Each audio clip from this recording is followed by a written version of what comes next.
سحری کا وقت کب تک ہے؟ بعض لوگ کہتے ہیں اذان شروع ہو جائے تو کھانا چھوڑ دو، واضح کر دیں۔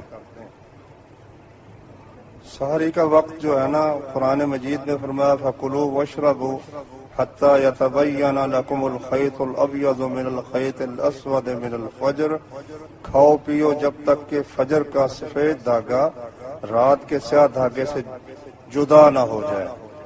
تو یہ سحر نہ ہو جائے، صبح نہ ہو جائے۔ تو اس میں رسول اللہ صلی اللہ علیہ وسلم نے یہ دی ہے سہولت، فرمایا کہ جب تم میں سے کوئی شخص اذان سنے اور اس کے ہاتھ میں پیالہ ہو تو اپنی خواہش پوری کر لے۔ تو اس کا مطلب یہ ہے کہ اگر کھانا شروع کر چکا ہے تو اذان ہو جاتی ہے تو وہ کھانا کھا سکتا ہے۔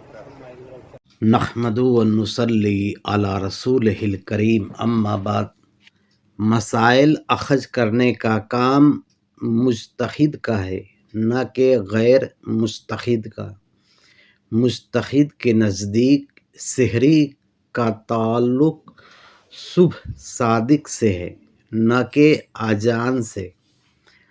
سحری قبل صبح صادق ہے اور اذان فجر بعد صبح صادق ہے، اور دونوں کے درمیان فاصلہ ہے۔ حدیث میں جس اذان کا ذکر ہے وہ فجر کی اذان نہیں ہے بلکہ تہجد کی ہے، جو حضرت بلال رضی اللہ عنہ دیتے تھے۔